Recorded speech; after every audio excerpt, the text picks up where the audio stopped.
Bismillahirrahmanirrahim. Alhamdulillahi rabbil alamin. Wa bihi nasta'in ala umurid dunya waddin. Wassalatu wassalamul atamanil akmalan ala habibina wa nabiyyina wa qudwatina Muhammad ibn Abdillah wa ala alihi wa sahbihi wa man sar ala nahjihi wa ihtada bihadihi wa istanna bisunnati ila yaumiddin. Amma ba'du.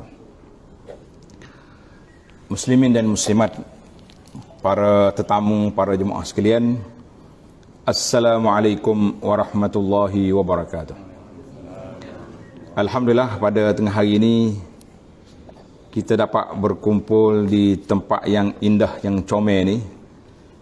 Mudah-mudahan Allah Ta'ala beri keberkatan, beri afiat, beri keselamatan dan kesihatan kepada tuannya dan keluarganya dan semua kita yang berada pada tengah hari ini, insya-Allah.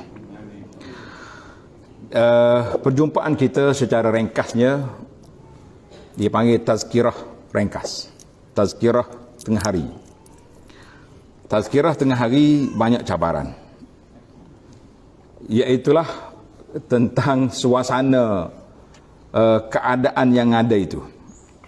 Tapi insya-Allah dengan semangat kita nak belajar, kita dapat mengatasinya dengan baik, insya-Allah. Para jemaah sekalian, muslimin dan juga muslimat, Allah SWT ajar kepada Nabi suatu permohonan, dan kita rasa permohonan ini sangat penting bagi kita, iaitu Tuhan tak ajar Nabi suruh minta jawatan, minta pangkat, minta tu. Dia ajar apa? Waqul rabbi zidni ilma. Katakan ya Muhammad sallallahu alaihi wasallam, zidni ilma, tambahkan aku ilmu. Bermakna kita dengan ilmu adalah satu kewajipan kepada kita sentiasa meningkat, menambah dan menaik tarafkan tahap pengetahuan kita dalam bidang agama, dalam bidang profesional, dalam bidang kerja. Buat saya tak nak bercakap depan tuan-tuan dan puan-puan, malu kita. Ni orang hebat-hebat belakang ni, semua kita ni orang ada nama belakang. Kau tak ada nama? Semua orang ada nama belakang tak? Kalau tak ada nama, kena tak nak daftar. Jadi kita kata kita ni orang ada nama, orang hebat belakang. Cuma bagaimana kita nak menambahkan, meningkatkan. Jadi Allah Ta'ala ajar kepada Nabi SAW, Rabbi zidni ilma. Wahai Tuhanku, tambahkan ilmu padaku. Maknanya itu di antara ajaran yang Allah Ta'ala beri kepada Nabi SAW, supaya minta tambah ilmu. Jadi kita nak tambah ilmu, kita kena belajar. Dan boleh juga melalui pembacaan. Contohnya buku-buku yang mudah dipahami. Tadi saya tengok ada buku yang saya usahakan, tajuk dia Dunia Bukan Syurga. Buku ini bersifat tazkiyatun nafsi, pembersihan, nak menyucikan jiwa. Tidak payah. Tapi kalau kita nak belajar kitab-kitab yang klasik, yang zaman dulu, memang kena berguru. Sehingga kan ada orang kata siapa yang belajar tanpa guru, maka syaitanlah guru dia. Betul sungguh. Sebab buku tak faham. Bila tak faham baca, kita tak dapat manfaat. Satu, tak dapat manfaat. Yang kedua, dia kita tafsir sendiri. Itu jadi masalah. Ana jumpa dengan satu orang di airport. Ni cerita betul ni. Anak murid dia tanya saya, kenal Tok Syekh tu? Saya kata, Tok apa cam lah? Oh, dia kata ni pakar bahagian tasawuf. Oh, kata, kenapa tak bagi tahu? Kalau tahu kita pun nak pergi bercakap juga. Kata, setara mana nak pakar dia tu? Kalau dia bercakap, kita tak faham. Rupanya tuan-tuan dan puan-puan, kita nak jadi pakar ni, kita bercakap siapa orang tak faham baru jadi pakar. Sedangkan Nabi ajar kepada kita dalam bahasa pendidikan, dia kata khatibin nas ala qadri uqulihim. Kita kena bercakap dengan orang mengikut tahap kemampuan pemikiran dia. Jadi jangan cakap tinggi, cakap tinggi-tinggi tak sampai kepada matlamat yang kita nak. Dalam doa yang kita baca pada waktu pagi, Nabi SAW ajar kepada kita, dalam kitab Perisai Muslim itu semua ada. Nabi ajar kepada kita ikut semua. Walaupun tengah hari kita baca doa ni sebagai ijazah hari ni. Allahumma inni as'aluka ilman nafi'ah wa rizqan tayyibah wa amalan mutaqabbala. Boleh kata lagi, Allahumma inni as'aluka ilman nafi'ah wa rizqan tayyibah wa amalan mutaqabbala. Siapa dia boleh ulang? Jangan tengok kertas, ulang kata. Hari kata. Ada halik belakang pada depan ni. 3 permohonan inilah yang kita duduk dalam dunia kita, hidup kita ni. Kalau ada 3 perkara ni, insya-Allah tuan-tuan dan puan-puan kita bahagia. Yang pertama kita minta inni as'aluka ilman nafi'ah. Tengok dalam perisai tu, masing-masing ada buku kan. Tajuk dia bacaan waktu pagi. Bacaan waktu pagi. Ya Allah, aku minta denganmu ilmu yang bermanfaat. Kita ni banyak ngaji ilmu, tapi kalau tak bermanfaat, dia tak memberi kesan kepada jiwa. Mengaji banyak, bersijil lagi kita dah. Dia panggil bersanak lagi, bersyahadah lagi dia punya pengajian, tetapi tidak memberi kesan kepada kita sebab ilmu itu tidak memberi manfaat kepada kita. Jadi kita nak ilmunya bermanfaat. Mengaji tak banyak, amalnya kuat. Itu panggil tanda ilmu bermanfaat. Karena itu bila orang tanya dalam kitab Imam Al-Ghazali rahimahullah, dalam kitab dia direngkaskan dengan nama Bimbingan Mukmin, dia kata ilmu yang bermanfaat itu iaitulah ilmu yang mendekatkan kita kepada Allah, menjauhkan kita daripada perkara yang tidak baik. Maka itu tanda ilmu yang bermanfaat. Tapi kalau kita ada ilmu, beramalnya tidak, tapi ilmu itu untuk buat kelahi dengan orangnya, itu tidak bermanfaat. Mana tidak ada ilmu untuk berkelahi dengan orang, tidak ada. Yang adanya ilmu untuk kita beramal. Cuba tengok ni. Muka surat apa ada dalam perisai kita tu, doa yang kita baca tadi. Supaya kita dapat ijazah secara penuh. Sure. Zikir pada waktu pagi. Allahumma inni as'aluka ilman nafi'ah wa rizqan tayyiba wa amalan mutaqabbala. Ini baca pada waktu pagi. Zikir ni tengok 49.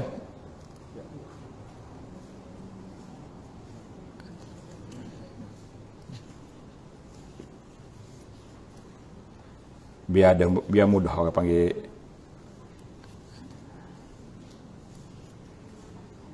Ya? 58. Allahumma inni as'aluka ilman nafi'ah wa rizqan tayyiba wa amalan mutaqabbala. Ingat tu. Jadi permohonan kita yang kedua, rizqan tayyiba. Kita minta rezeki yang baik. Rezeki yang baik Allah Ta'ala yang susun. Kadang-kadang kita minta luas, banyak nak rezeki, tapi tak padan dengan kita, maka kita akan terjebak dengan satu penyakit, nama dia al-ghurur. Penyakit yang kita rasa bangga diri tanpa sebab, dan juga kita akan mari perasaan i'jab bin nafsi. Kita rasa kita ni comel benar, orang lain tak setara dengan kita. Ini ilmu sebagaimana tajuk yang kita beri, itu maknanya penyakit rasa diri hebat. Memang pun kita hebat, tapi kita tak dirasa kita hebat, biar orang lain yang kata kita hebat. Dalam bahasa orang sekarang ni, ahli motivasi, dia kata ilmu gilak body dia panggil. Sebab dia rasa dia sendiri ya. Pasal itulah kita ni kadang-kadang duduk depan cermin sampai berjam-jam duduk. Tak, berasa comel dah dia tu. Orang lain tengok tak comel pun. Nah ini. Sebab dia rasa dia tu comel. Jumpa dah. Muka surat apa? Muka surat 58.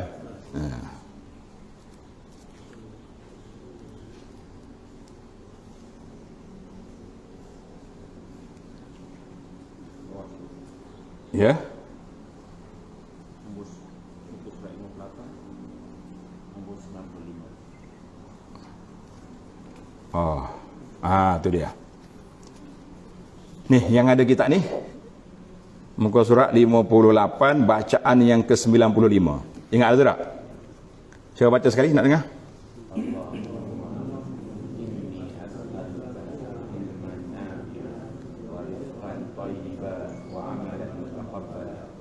Kalau tutup buku, belum lagi. Kita bagi masa 3 minit. Tak, boleh hafal insya-Allah. Insya-Allah. Kalau tidak tak boleh balik lagi ni. Kita tak buka pintu pagar kalau tak ingat ni. Dia mengapa ni? Kita jangan tunggu nanti malam ni saya hafal. Tak, sekarang kita hafal. Cara teknik nak mengapa ni mudah ya tuan-tuan.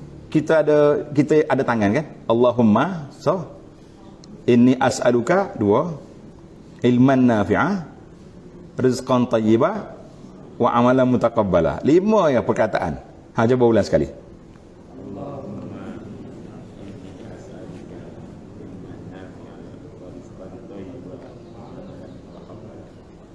Boleh dah?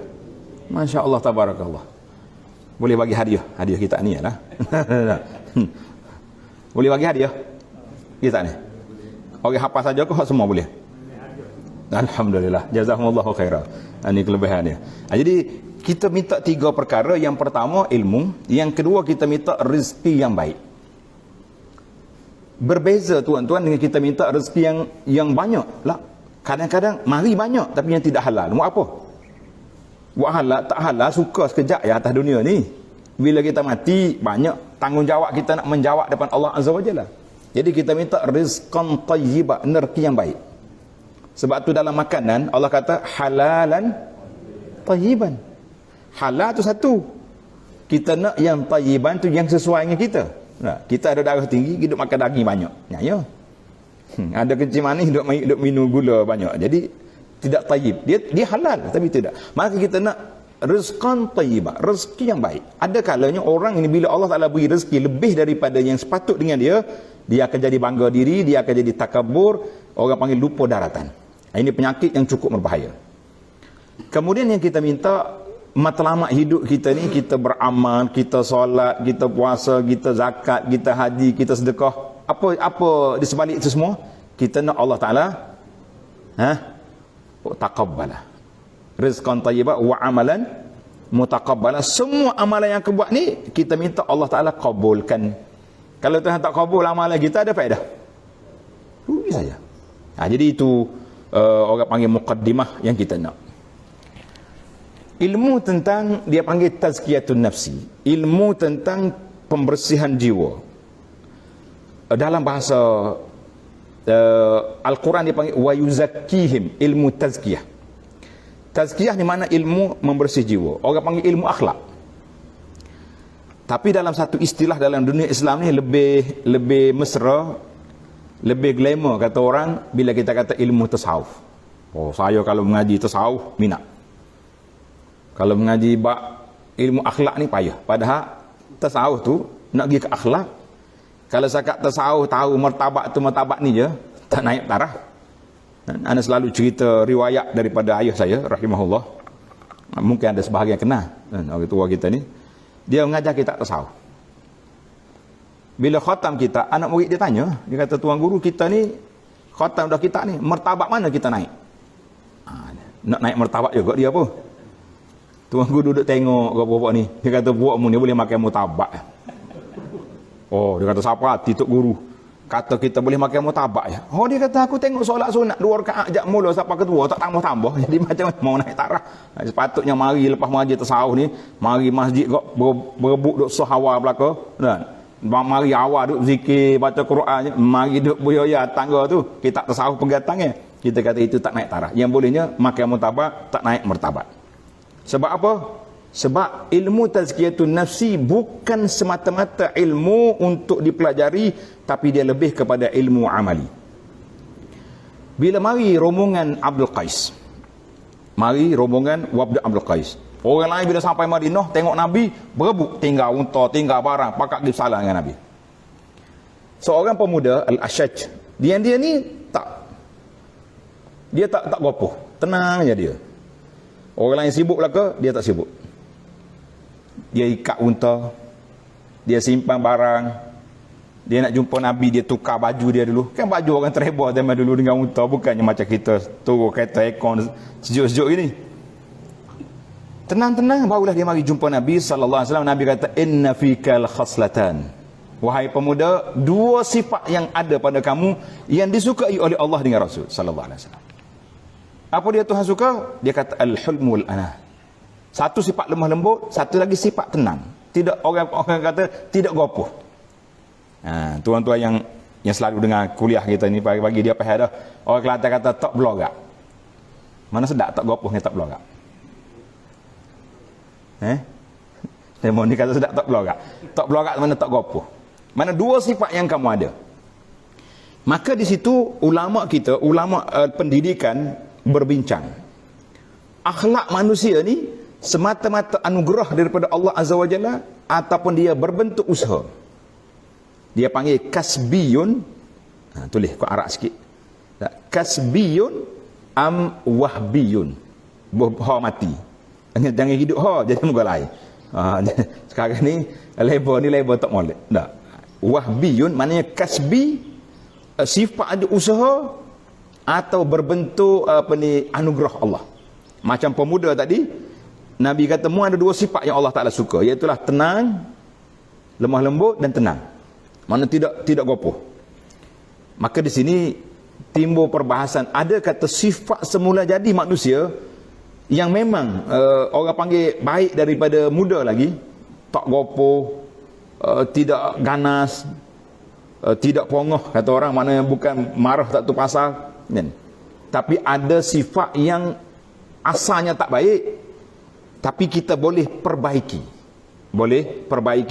Maka kita mengatakan ilmu tentang kejiwaan, tentang akhlak ini ada dua kategori. Satu, ilmu memang orang ni asal lagi begitu dah sifat dia. Ada ilmu, ada sifat yang boleh diubah. Macam kita sekarang ni, tuan-tuan yang duduk selalu ke masjid, kita perhati tak perhati, ada orang yang memang jiwa dia pergi masjid depan lalu, dia tak cakap dengan orang, dia zikir sampai orang solat. Ada orang asyik duduk kat tangga je, jadi kat tangga. Sampai Mekah pun dia jadi jaga juga.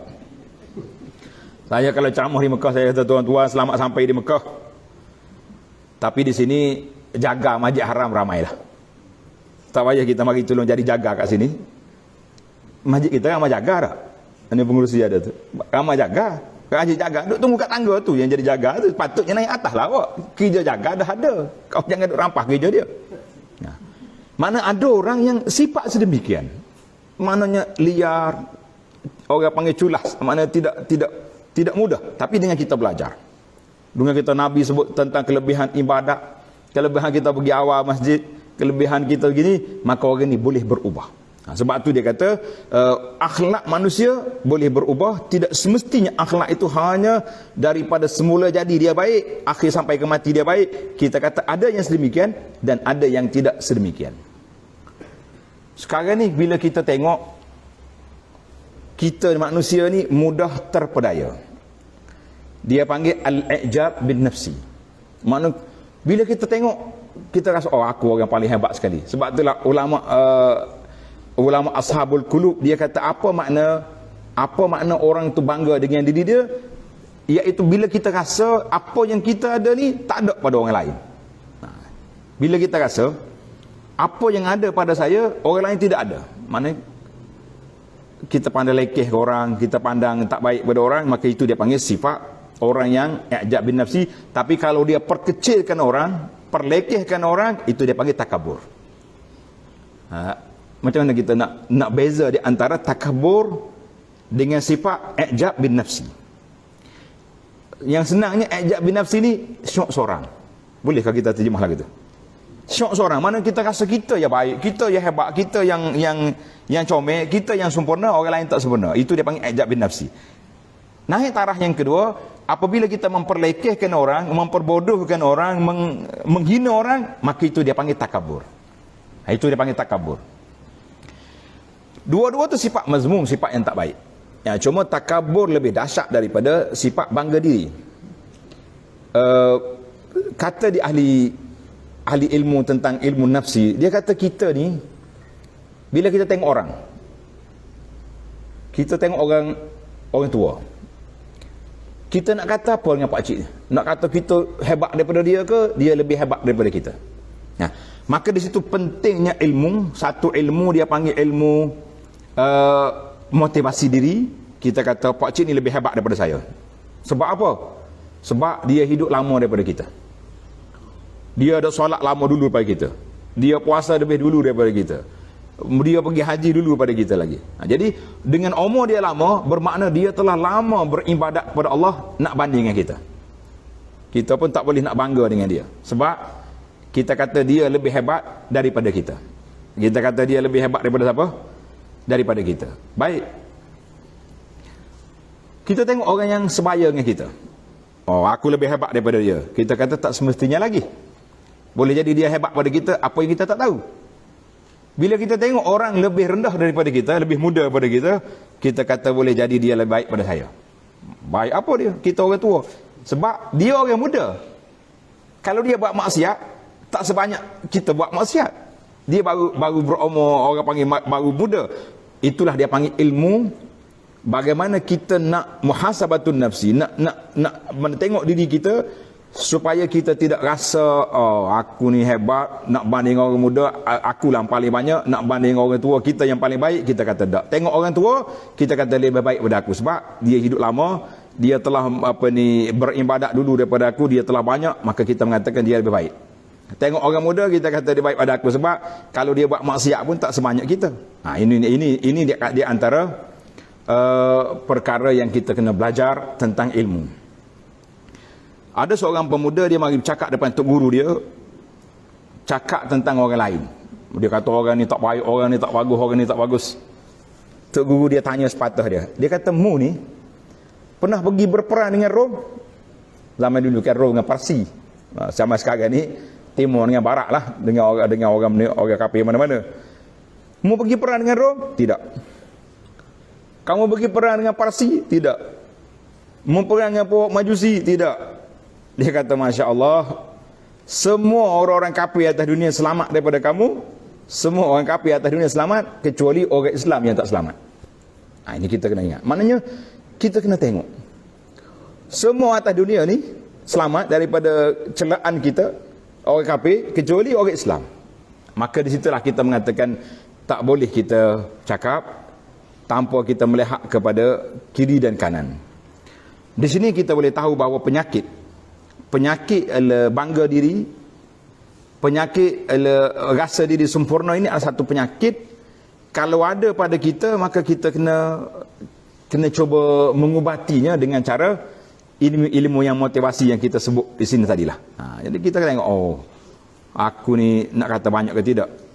Seorang ulama, tanda nama ulama ni Abdullah bin Al-Mubarak. Abdullah Mubarak ni, tuan-tuan kena kenal nama dia.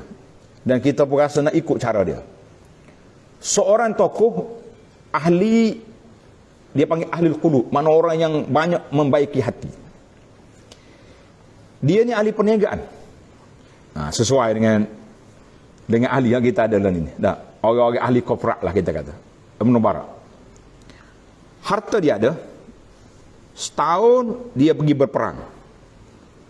1 tahun dia pergi haji. Maknanya dia kumpul di antara jihad dan ibadat. Dia ada setengah orang ni pasal hak jenis minat pergi haji, tak sibuk dah buat lain ni. Tak. Dia campur dua. Ibadat setahun, dia punya jihad setahun. Zaman dulu bukannya dekat nak pergi jihad ni. Tak, 3 bulan pergi, 3 bulan balik tak. Dan nak pergi haji tahun yang sama. Zaman kita ni pelik apa? Paling jauh naik kapal terbang berapa jam? 24 jam. Ni ahli-ahli travel ni. Berapa jam paling jauh naik kapal terbang? Kita nak pergi ke London 24 jam. US 24 jam. Itu yang paling jauh ni. Orang dulu 2 bulan jalan saja. Mana nak balik tu tak sempat. Jadi bila dia orang ni pergi Ibn Mubarak ni. Jadi orang panggil tanya dia, cakap depan dia, dia kata, mu ni Rom pun selamat daripada kamu, Parsi selamat daripada kamu, kecuali saudara Islam kamu yang tak selamat. Mana kita tak boleh nak bangga, kita kata orang ni lah. Kita kata, Ibn Mubarak kata, orang tanya dia, Syekh, apakah dia al-ujub? Apa dia makna kita rasa kita bangga diri kita ni, rasa sempurna? Dia kata, al-ujub antara an-nafika syai'an laisa indan nas. Bila kamu rasa dalam jiwa kamu ni yang ada pada kamu, orang lain tak ada. Itu dia panggil tanda-tanda, ciri-ciri. Dan dialah tidak salah kalau kita rasa benda tu, kalau memang benda perkara yang kita rasa tu ada pada kita sungguh. Macam kita ini kan, dia ada pakar tak? Oh ni doktor pakar, tapi bukan semua pakar kita tu boleh tahu belaka. Ana jumpa seorang kawan doktor pakar. Dia kata dia menyesal dalam hidup dia ni sebab dia mendahului malakul maut. Tak juga cerita dia tu tak? Dia beritahu ke pakcik tu, memang dalam analisa dia, dalam ilmu perubatan dia, dia kata pakcik ni mati 3 hari lagi. Pakcik hari pertama, hari kedua, hari ketiga pakcik mati. Pakcik tu tak ada apa, panggil semua anak-anak siap, aku 3 hari lagi mati. Dia pun telefon anak. Dia kata, anak rasa satu benda pelik lah saya cakap hari ni. Apa dia awak cakap? Anak boleh matikan orang 3 hari lagi. Kita kata salah tu cakap macam tu, sebab ilmu mati dengan hidup ni ilmu di bawah kuasa Allah Azza wa Jalla. Yang dia kata mati 3 hari lagi tadi, apa jadi? Hari yang ketiga, pakcik yang tak buka mata tu celek mata. Dia telefon anak, "Syekh, pakcik yang anak suruh mati tu, anak kata jangka mati tu, celek mata dah hari ni. Kalau keadaan begini, 2-3 hari lagi dia boleh discharge, boleh keluar." Kita kata lain kali jangan bercakap. Kita jangan rempuh masuk dalam bidang maklumat yang Allah tak beri kepada kita. Apa dia? Tentang tarikh mati orang tak boleh. Jangan jadi popok dahriyun. Popok dahriyun ni popok yang meletakkan masa yang menentukan. Kita ni kadang-kadang cakap juga dahri kita ni. Mazhab dahri ni mana mazhab masa? Kita masa yang menentukan, bukan Allah yang menentukan. Cuma masa kita tarikh, kita letak masa tu, itu pun kita kena kata insya-Allah. Kadang-kadang tak jadi pun masa kita. Ingat nak pergi hari ni tak jadi, sakit perut lah, pening kepala lah, macam-macam kita punya di luar jangkaan. Jadi kerana itu kita kena letak lebih kepada insya-Allah. Kita kata insya-Allah. Allah Ta'ala yang menentukan, bukan aku menentukan. Jadi bila kita berani kata macam tu, insya-Allah, jadi kita kata popok dahriyun ni bila dia kata dia apa ni, hidup mati ni bukan Tuhan, dia apa boleh juga. Sedap juga dia punya hujah. Habis dia pergi ambil daging berapa kilo gitu, dia letak dalam bekas, dia tunggu daging tu busuk, keluar ulat. Dia ingat dia cerdik lah tu dah, bolak ni. Dia panggil orang, tengok, aku boleh juga menghidup dan mematikan. Tengok sekarang ni aku hidupkan ulat ni. Orang Islam bersenyum, bahasa jenis tak cerdik dia ni. Kalau cerdik tak cakap macam tu kan. Habis gini lah, dia dah memandang hidup mati kan. Aku nak tanya mu, berapa ekor ulat? Itu baru soalan yang pertama tu. Kalau dia boleh jawab ulat 50, kita nak tanya jantan berapa, tina berapa? Agak-agak boleh jawab tak jawab? Ambil daging busuk, tak ada kepala. Dia jawab dia, bahasa tanya banyak dah. Jangan tanya banyak, kita orang pelik gitu. Kalau dia tanya, pas kita apa pening juga. Baru ni ada seorang mari, dia nak jumpa saya. Dia kata saya ikut kuliah ustaz, tapi nak tanya 3 soalan lagi ni. Kata kalau tanya soal, tanya kok osak tak jawab. Kata habis dah waktu tanya jawabnya dulu kita buat masa PKP dulu. Apa soalan? Soalan saya nya, Allah Ta'ala ada buat apa sekarang ni? Allahu Akbar. Penat juga soalan lagu ni. Tuhan buat apa sekarang ni? Kata kita tak boleh mikir tentang zat Allah SWT. Kita tahu Allah Ta'ala ni dia menciptakan segala perkara. Soalan satu lagi dia kata kita nak tahu apa benda yang Tuhan tak buat. Biasanya tuan-tuan dan puan-puan, kalau soalan mari lagu ni, kita kena ajak dia duduk, bagi minum air, tanya dia, awak ngaji mana pelik ni? Puak-puak ajar dia sesat, yang jadi perangkap puak-puak batiniah ni, dia mari daripada ni, mari pada cerita ni. Dia tanya dulu, awak faham masalah ni? Tak. Dia kata kita kena mengaji tu. Ada seorang ni dia dulu solat, lepas tu dia tak solat, tak semaya. Dia telefon saya, dia kata saya setahun dah tak solat ustaz. Kata kenapa? Dia jumpa dengan seorang guru mursyid.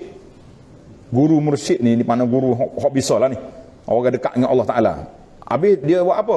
Dia ajar kepada saya ilmu tentang rahsia hakikat ni. Kita kenal diri kita, baru kita kenal Allah, baru boleh solat.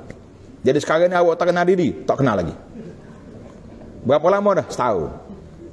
Berapa huruf dah mengaji? Baru 4-5 huruf baru. Kata nak habis huruf hijaiyah ni 20 lebih dah. Kata tu tak maya dah mu ni. Kita pun tanya interview dia, betul ke awak tak kenal diri? Tanya, awak nama apa? Dia sebut nama. Bini, nama sekian. Anak sekian. Berapa umur? Semua dia boleh jawab. Kita kata awak kenal diri. Habis, awak jangan ikut syaitan. Orang kata solat tu syaitan. Dia kata guru tu mursyid. Kata mursyid apa? Tu mursyid syaitan lah tu kata. Tengok dia perangkap kita dengan ilmu-ilmu yang pelik-pelik. Baik. Jadi ini dipanggil ilmu. Jangan kita rasa bangga dengan ilmu yang pelik yang kita jumpa. Sebab ilmu itulah yang akan merusakkan kita. Maka para jemaah sekalian, kita tahu sebab di antara sebab manusia ni jadi lagu ni, sebenarnya sebab ni panjang. Dalam kitab yang anda mengajar dalam bab kitab Minhajul Qasidin yang kita mengajar dulu di taklim, dah khatam dah kitab ni 60 CD lebih. Dan dalam kitab bimbingan mukmin pun sudah khatam. Kalau rasa nak panjangkan tajuk ni boleh tengok dalam YouTube ada. Dia kata ilmu tentang sebab di antara punca-punca yang kita jadi macam ni, kasratul madah. Orang banyak puji kita. Ini di antara benda yang jadi masalah bila orang tu suka sangat puji. Bila orang ni ada satu hari orang ni puji seorang manusia depan Nabi sallallahu alaihi wasallam. Nabi kata, "Wai haq qata'ta unuqa sahibak." Nabi kata, "Apa awak ni? Kamu telah pulah tekuk saudara kamu." Sebab bila puji, kita tak terasa dah kita punya lemah. Ni orang-orang yang hebat-hebat, penguasa-penguasa, kenapa mereka payah nak buat keputusan yang walaupun salah, orang puji saja. Inilah keputusan terbijak, inilah keputusan terbaik, terbelaka bagi dia. Semua benda dia terbelaka. Tersalah ya tak ada. Terbaik, terpuji, tercanggih, semua benda. Jadi hasil daripada pujian-pujian yang banyak, itulah yang menyebabkan kita jadi urur, jadi terberdaya. Sebab itulah kita ni kadang-kadang kita nak puji kawan-kawan jangan lebih daripada yang sepatutnya. Kalau puji lebih, Nabi kata kamu telah mempulah tengkuk saudara kamu. Ini hadis ini cukup berbahaya. Allahu Akbar. Ini kata Sayyidina Abu Bakar, aku tengok orang tu duk puji kawan, Nabi kita marah. Nabi kata apa? In kana ahadukum la mahala. Kalau kamu nak puji juga orang, kita nak puji juga orang, kita kena kata apa? Ahsibu kata wa kata. Saya harap awak ni insya-Allah sahabat kita yang terbaik, orang yang beriman, orang yang soleh, itu harapan. Tapi kalau kita puji total, dia mudah jadi bangga. Jadi kita hati-hati daripada nak memuji-muji orang. Hadis ini diriwayat oleh Ibnu Majah. Maka bahayanya apabila kita banyak puji orang, lebih lagi mengampu. Sifat mengampu ni sifat yang buruk. Dalam hadis yang Nabi sebut, innar rajul la yatakallamu bil kalimah. Seorang laki-laki, termasuklah orang perempuan itu, yang bercakap dengan satu perkataan, dia tak rasa macam tak besar ya perkataan, simple je, tapi besar pahala di sisi Allah Azza wa Jalla. Satu ucapan, contohnya orang ni berkelahi, kita pergi larang, cukup lah, tak baik berkelahi, dia pun berhenti, Masya Allah besarnya pahala.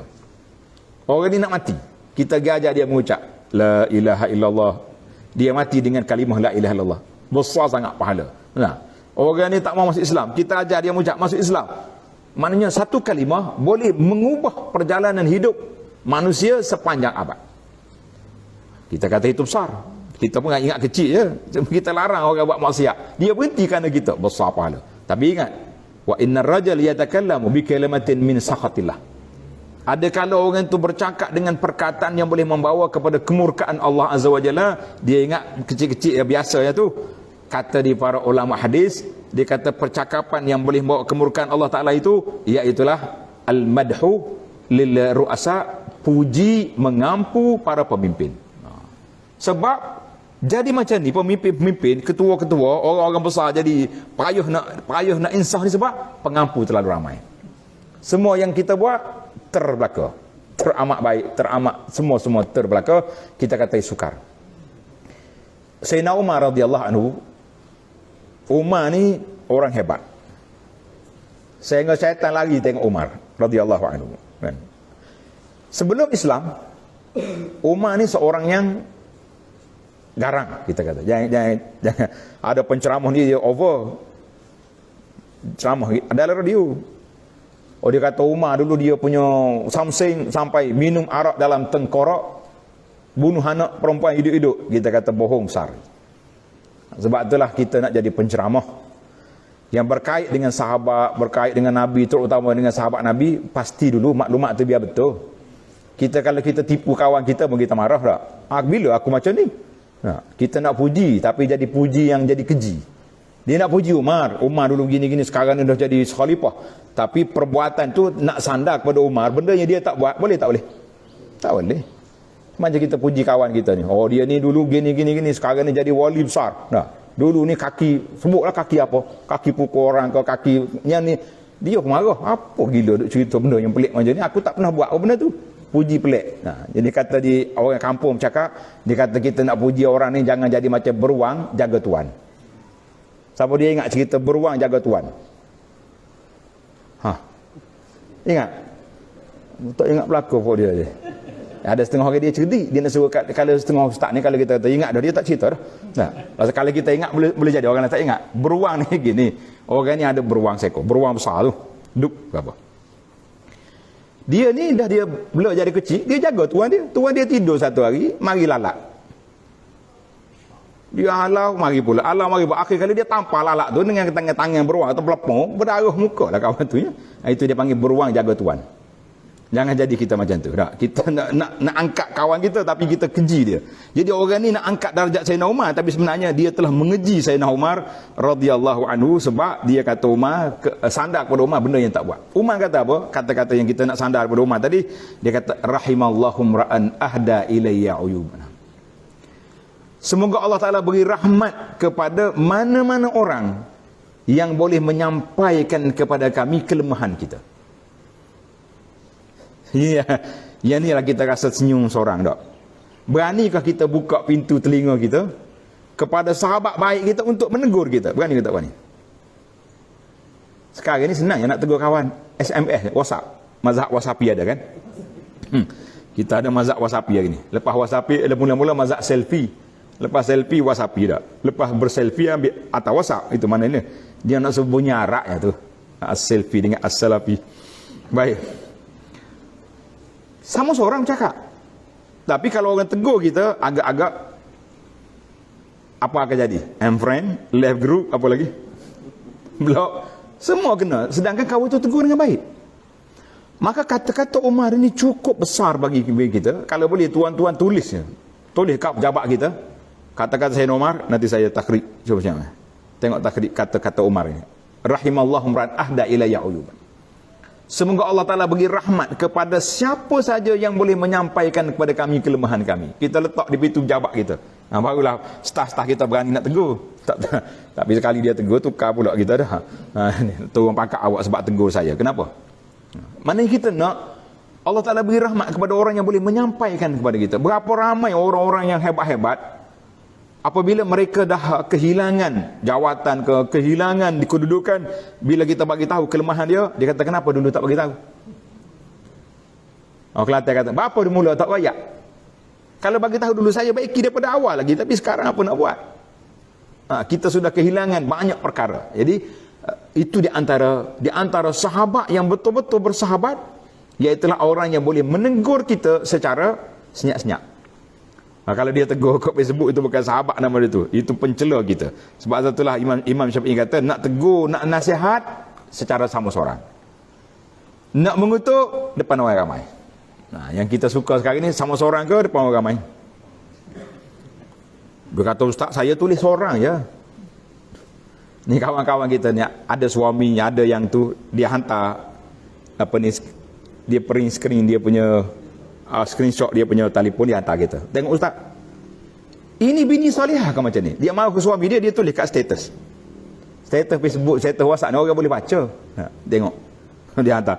Dia kata ini contoh isteri salihah. Kata tak salihah lah kalau macam tu.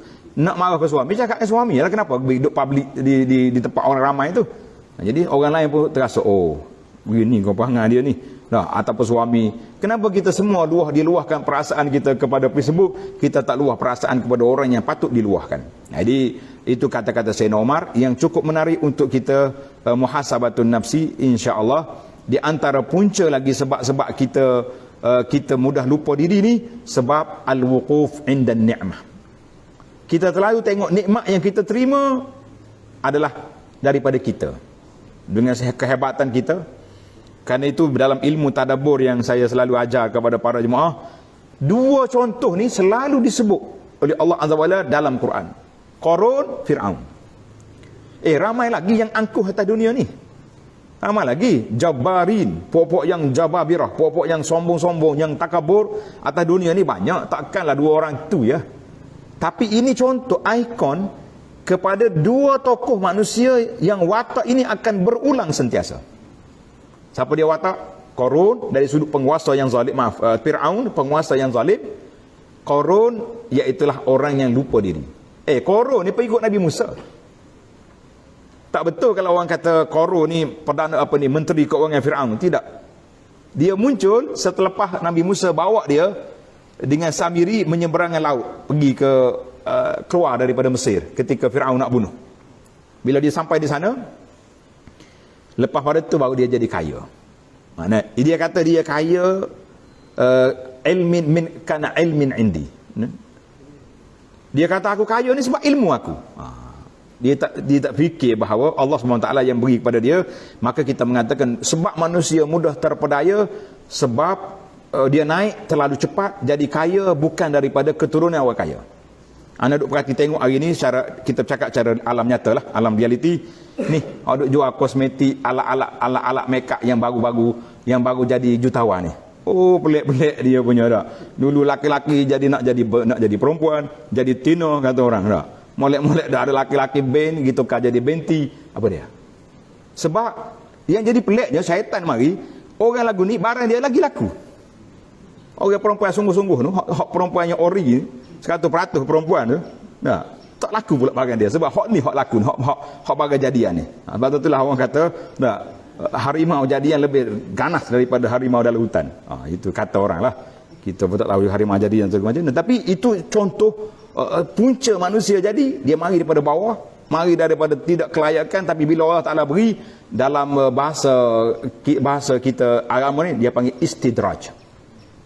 Istidraj, mana Allah Ta'ala beri satu kemewahan yang melampau di luar daripada kawalan dia. Mana orang ni memang tak sepatutnya dia sampai jadi jutawan yang begitu besar sehingga dia jadi angkuh, sombong, takabur. Hati-hati kita dengan projek-projek yang kita buat. Lagi sepatutnya lagi banyak kita cepat naik.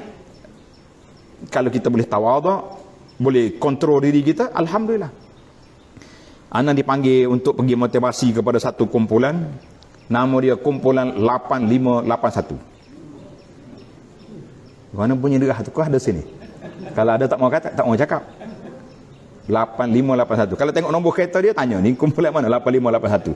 Bukan game mafia ni, orang baik-baik. Tahu 8581? Dia keluar pukul 8 pagi, balik 5 petang. Keluar 8 malam, balik pukul 1 pagi. Kerja dia nya cari customer, cari downline. Sebab nak target, nak tuju BMW 7 siri. Itu je. Bagus dia punya. Coba kita bimbang bila dia naik cepat. Orang panggil kalau kita main wow, tahu wow. Apa dia wow? Layang-layang. Ni, kau wow juga Malaysia apa? Kita ni lama tak kerja Malaysia ni. Layang-layang lah senang. Tapi layang-layang hok kecil. Wow hok besar tu. Apa dia? Layar-layar juga. Wow. Wow, main wow. Wow ni kalau dia naik tinggi sangat, dia makan angin atas cepat, putus tali. Itu bahaya. Dia panggil putus tali, tak boleh nak kontrol. Itulah juga di antara orang yang bila Allah Ta'ala bagi istidrak, dia naik cepat, kaya mendadak, orang ni ada yang selamat, alhamdulillah. Dan ada yang terperangkap, kita mengatakan itu di antara sebab. Sebab itulah watak dua ni, Qarun dengan Fir'aun ni, watak yang tak boleh dilupai. Tuan-tuan pergi ikut ya kelas Quran. Masuklah surah mana pun, Fir'aun muncul. Jaranglah yang tak ada langsung dalam surah. Jadi surah yang pendek sangat, tapi itulah panggil ilmu tadabbur para jemaah sekalian. Maka kita mengatakan itu di antara sebab-sebab yang menjadikan kita ni terlupa diri, baik sebagai muhasabah atau panggil ilaj, apakah penawar yang kita boleh ambil. Yang pertama, kita sentiasa mengingati kepada hakikat diri kita.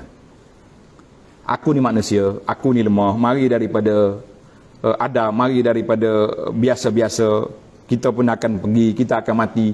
Kalau takabur setara mana pun, kata di Luqman, lan takhriqal arda wa lan tablughal jibal, mu gagah setara mana pun kamu tak boleh nak tembus bumi, tak boleh nak apa ni panggil ni, nak goncang bukit. Maknanya kita begitu ya sebagai manusia, berjalan tinggi mana pun tersepak batu kita sakit, batu tak pecah. Jadi kita kena dulu hakikat diri kita bahawa semua nikmat yang Allah anugerah, pangkat kedudukan ini adalah merupakan satu perkara yang sementara. Kita gunalah untuk kebaikan kita di dunia dan juga di akhirat. Kita gini ya, kita nak tahu. Waktu kita berkuasa semua orang taat kepada kita. Waktu tak ada kuasa orang tengok kita pun tak mau. Itu tanda-tanda. Tapi kalau kita ikhlas dalam kerja buat kita, kita tak ada pun orang mati, kita mati pun dalam surah Yasin, wa naktubu ma qaddamu. Ingat belakang Yasin. Apa yang mereka kemukakan itu dan kesan peninggalan itu akan disebut-sebut oleh orang. Akan disebut-sebut oleh orang. Riak jasa dia, sumbangan dia, zaman dia, semua dia belaka. Lepas kita tak ada. Tapi ke depan kita jangan duduk dia. Akhir sekali kita akan jadi rusak. Yang kedua, kita sentiasa banyak ikuti majlis ilmu, khususnya majlis yang membincangkan tentang tazkiyatun nafsi. Dalam sebuah kitab yang saya syarah, nama dia Anak Kunci, nama dia Penawar Bagi Hati. Tuan kalau pergi ke kedai buku cari Penawar Bagi Hati, kitab tu ditulis oleh Abdul Qadir Mendili, tapi saya syarah. Dan kitab ni dia bawa 7 pintu keburukan, 10 sifat yang mazmumah, sifat buruk, kemudian diikuti dengan 10 sifat yang sepatutnya kita ada. Kitabnya kecil tapi memadailah untuk kita nak mengaji tasawuf tu cukup. Dan sentiasa ikut majlis ilmu. Yang ketiga, musahibah, maknanya kita sentiasa bersahabat dengan orang-orang yang tawaduk.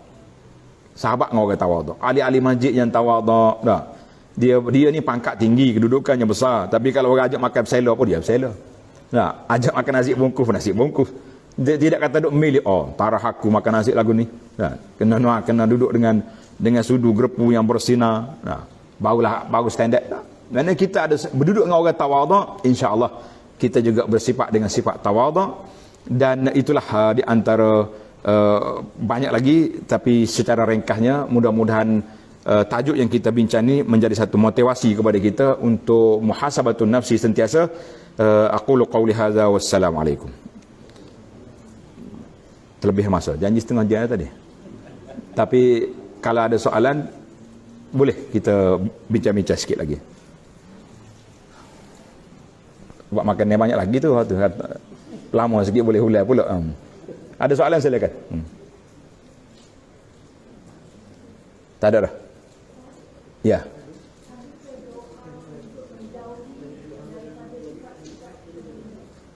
Daripada sifat, banyak hadis-hadis yang Nabi kita sebut sifat Allahumma inni a'udzubika minal kibri, contohnya daripada sifat takabur. Mungkin dalam zikir pagi petang kita tu ada dalam tu. Dan juga kalau zikir khas, tak macam saya takut tuan-tuan tak berani baca zikir ni. Hadis ni Nabi, di antara doa Nabi, Allahumma ahyini miskinan. Ya Allah, hidup aku. Kita tak boleh terjemah miskin jadi papa ke dana, tidak. Ulama hadis kata miskin dengan makna mutawadhi'an. Ya Allah, hidup aku ni sebagai orang yang tawaduk. Tapi dia sebut dengan kalimah miskin. Wa amitni miskinan wahsyurni fi zumratil masakin. Boleh tulis ke tak boleh tulis? Coba. Tapi tengok dalam zikir pagi petang dalam perisai Muslim tu ada, dalam zikir pagi petang yang kita tulis ni pun ada. Jadi alhamdulillah ada bacaan-bacaan yang boleh menghilangkan kita daripada sifat-sifat takabur, sifat yang buruk diri itu. Kita kata alhamdulillah, mudah-mudahan Allah Ta'ala hilangkan penyakit ini dan kita lebih kepada orang yang tawaduk kepada Allah. Tawaduk juga rendah diri kita kepada sama-sama kita makhluk. Di antaranya kita berkawan. Tadi saya disebut oleh pengurusi sebut tadi, kita ada tempat anak angkat kita di buka surau di perkampungan orang asli. Cuba kita masuk pergi tidur tempat dia, tengok macam mana keadaan dia. Sekali-sekala kita kena pergi juga. Ini kalau tidak semua orang lainnya pergi, kita ada waktunya kita kena duduk dengan zumratil masakin supaya kita boleh hilangkan sifat-sifat yang ada tadi. Tapi kalau asyik duduk main dengan kumpulan hak VIP, angin atas semua kan, payah nak turun. Nah, itu di antara punca lah. Nanti saya tengok dalam poster-poster yang ada tentang ni, kita bagi nanti insya-Allah. Kalau tak ada, kita suruh orang buat. Baik, silakan soalan yang seterusnya.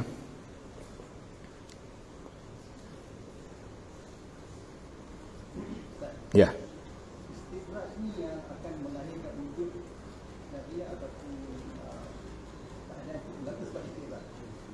Dia istidraknya bila kita tak sedar.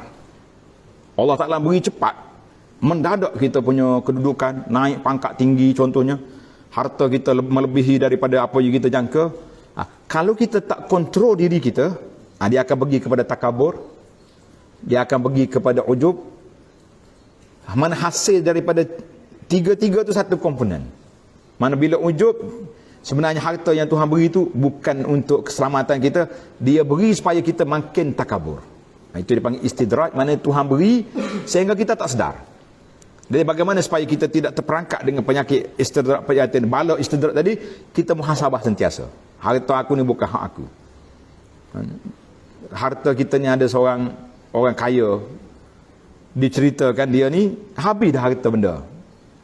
Sebab dia pun tak ada anak, tak ada keluarga, tapi kaya. Nak kata apa? Menyebabkan dia duduk berumah sewa. Cerita. Satu kes ni dicerita oleh Al-Arifi, berlaku di Riyadh, di Arab Saudi. Seorang jutawan ni mati, tak tinggal penerima pusaka, tidak ada. Tapi orang Arab ni mudah sebab dia ada nama kabilah. Kan nama kabilah dia tu Jadi ambil nama kabilah ni, pergi cari di kampung di manakah kumpulan duduk. Dia cari-cari, setelah dikenal pasti tiga orang berhak menerima pusaka si almarhum jutawan yang mati ni. Bawa ke mahkamah pun tanyalah, siasat kali terakhir, qadi hakim tanya, awak kenal orang ni gini-gini? Sudah kenal pasti. Dan setiap orang, kalau tak silap saya, cerita ni lama dah, setiap orang dapat 3 juta seorang. Harta tak pernah terfikir dalam kepala, sebab dia waris jauh, keluarga jauh. Mana setiap orang boleh 3 juta dia punya harta. Lebih lagi saya ingat, tapi tak apalah, kita sebut angka besar tu, juta-juta besar dah tu, bukan rupi ni, rial. Selesai pembahagian, dengar cerita, qadi tanya, oleh kerana sahabat kamu ni tak ada waris, mati pun tak sempat wasiat, kita pun tak dapat nak kesan adakah dia wakaf rumah anak yatim ke, dia buat masjid ke, dia apa, tak ada semua. Boleh ke tidak? Qadi kata, aku nak minta sikit seorang daripada kamu, kita buatlah wakaf untuk dia, kita buat wakaf untuk si mati ni, untuk dia. Jawab yang pertama, Allah minta maaf lah Tuhan Hakim, saya ni anak ramai, hutang banyak, macam-macam, tarik diri, tak mahu bagi wakaf. Masya Allah. Tanya yang kedua pula, boleh tak bagi dia sikit? Allah, saya ni, macam-macam lah alasan tak mahu bagi. Tapi jawapan yang paling sentap, yang ketiga. Dia kata, Tuhan Hakim, orang ni kaya. Waktu dia hidup, dia tak memanfaatkan harta dia, dia mati, tak perlu kita beri, biarlah harta kita yang memanfaatkan. Qadi menangis. Dia kata, Masya Allah, sampai begitu sekali. Bila orang tu mengira harta tu hak dia saja, dia tidak fikir waktu dia hidup, dia tak ada anak, tak ada keluarga, untuk infak untuk diri dia, maka itulah yang terjadi. Jadi kita banyaklah ilmu tentang muhasabatun nafsi, mudah-mudahan ada manfaatnya. Baik, soalan yang ketiga, yang terakhir.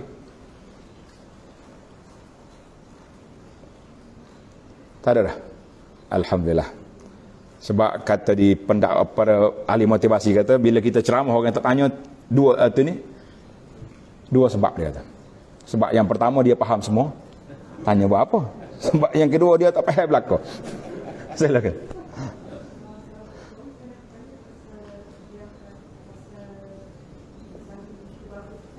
Ya? Ya.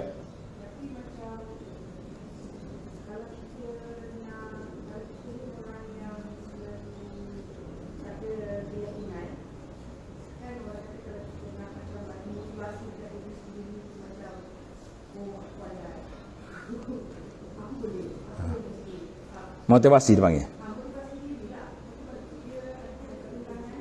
Kita bimbang lah, nanti kita terpedaya dengan kita akhir. Mungkin peringkat awal kita motivasi, tapi akhir sekali memang terbasi kita bahawa kita lah yang terbaik di sini.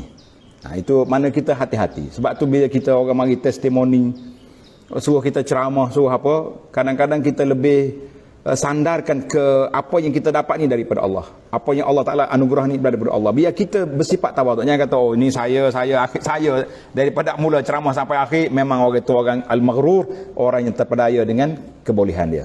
Jadi kita letak sandar kepada Allah, tidak jadi masalah at-tahaddus bi ni'matillah. Kan?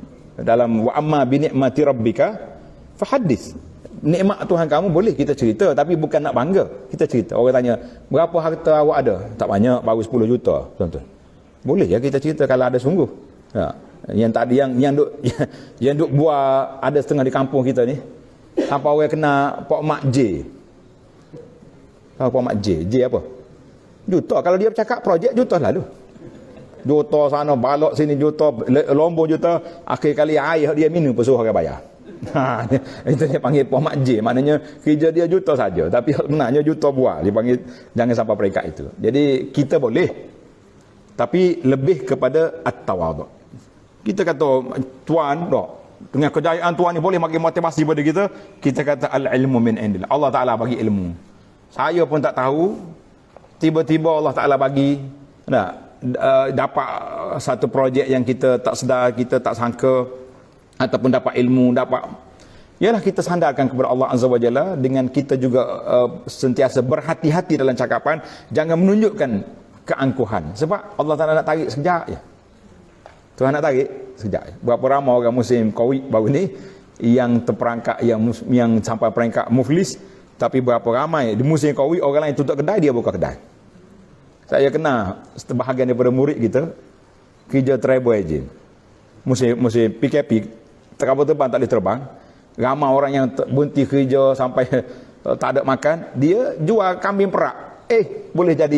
Boleh buka kedai, boleh beli van, boleh buka cawangan. Kita kata Masya Allah, tertutup di sini, terbuka di sini. Allah Ta'ala Maha Kaya. Zalika fadlullah yu'tihi man yasha. Yang mudah-mudahan ada manfaat. Terima kasih kepada semua keluarga tuan rumah, muslimin dan muslimat yang hadir. Mudah-mudahan insya-Allah kita semua diberi keberkatan oleh Allah dalam hidup kita. Doa kita pada waktu pagi jangan lupa, Allahumma inni as'aluka. Tutup buku. Sekali lagi.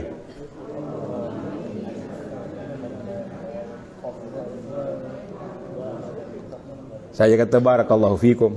Allah Ta'ala beri berkat. Semua boleh balik sebab doa dah ingat. Alhamdulillah. Assalamualaikum warahmatullahi wabarakatuh.